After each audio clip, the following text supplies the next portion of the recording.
Sveiki kolegos. Kitas bandymas. Tai yra,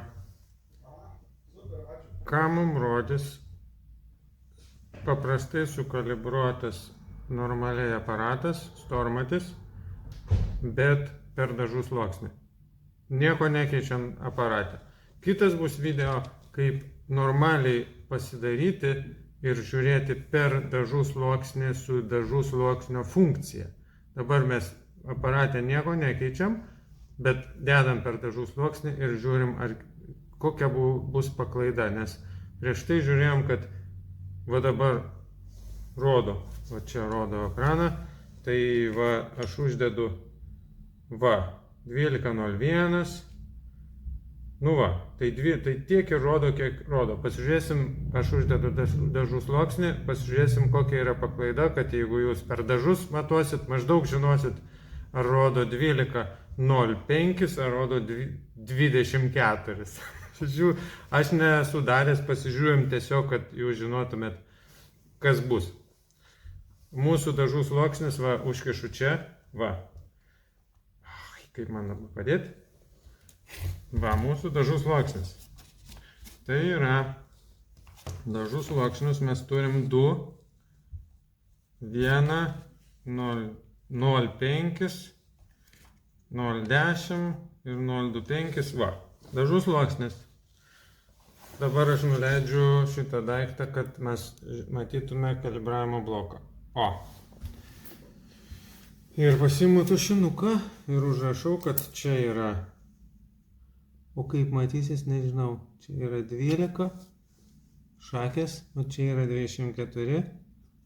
Ai, bet aš nevažinėsiu, nes ekrane. Gerai, greičiau. Tai dabar, nors čia ne instrukcija, bet nesąmonė. Gerai, imam 2 mm. Dedam ant 12. Pasitepam tepalo, dedam dažų sluoksnį, pasitepam tepalo ir uždedam probą. Žiūrim, kiek rodo storį. Turi būti 12. Rodo nežinau ką. Gerai. Opa. Ne. 16 rodo. Ok. Niekam tikęs bandymas. Gerai. Dabar tvarkoj, tai negalim to daryti. 1 milimetras eina. Nes nieko gero nėra. Reiškia, taip nedirbsite. Gerai, dabar 1 milimetras. Einam žemyn su geitu. Vat jau aš ir nugribau. Op. Dabar pilkas. Į kairę, žemyn, žemyn, žemyn, žemyn, žemyn.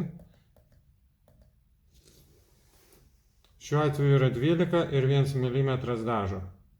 Nesąmonė. 14,1. Tokius nebus darbo. Pusė milimetro.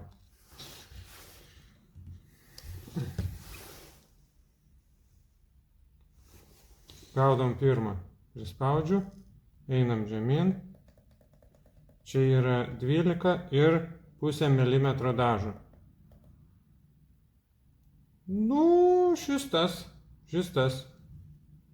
Jau jeigu yra 0,5 mm dažo, kaip matom, va, plonas dažas, nu čia jau 13. 13 yra blogai. 13 yra blogai. Pažiūrim, dar į viršų pavažiuoja. Nu, blogai. Nu, jeigu iš vis nežinot, tai rodo, kad vietoj 12 yra dabar 13. Ok? Nu, tai bet yra plonas dažų sluoksnis. Dažų sluoksnis va yra 0,5 mm šiuo atveju. Uždedam patį ploniausią. 0,05. 0,05. Pasitepam. Ir žiūrim, kiek nuo 12 dabar nuklys. Opa.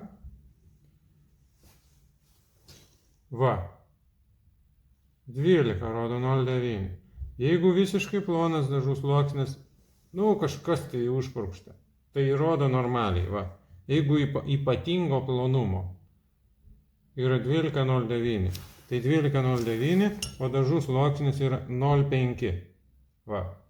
Tai šiuo atveju, jeigu ypatingai plonas dažų sluoksnis, kaip matom, galim kažką daryti ir pasimatuoti. Jeigu buvo rodo visiškas nesąmonės. Tai aš ant kitų nebedėliosiu. Tai va, tai toks yra supratimas, kad kažką galim pasižiūrėti, bet turit žinoti, kad ką matot, jeigu labai plonas, galit matuotis ir plius minus žinoti, jeigu jam reikia milimetrų dalių. Jo? Jeigu reikia žinoti, ar yra 30 mm ar 50, vis tiek reikia mažo dažų sluoksnio. Tai va, kol kas šitaip, su dažų dabar, stop, jau toj paspringsiu. Šitam tiek. Dabar bus sudėtingesnis dalykas, nes šitam aparate yra funkcija, kaip matuoti storį per dažų sluoksnį. Reikia nusistatyti funkciją ir matuoti per dažų sluoksnį. Ir nors aš uždėsiu dažų sluoksnį, turi rodyti daugmaž teisingai. Galim matuoti per dažų sluoksnį, bet reikės spaudinėti mygtukus ir daryti taip, kaip reikia. Tai tą padarysiu kitam video, ko turbūt nelabai jums rekomenduoju, nes bus sudėtingiau, bet gal prireiks. Tai kol kas iki. Sėkmės darbuose. Ir išjungiame šitą daiktą.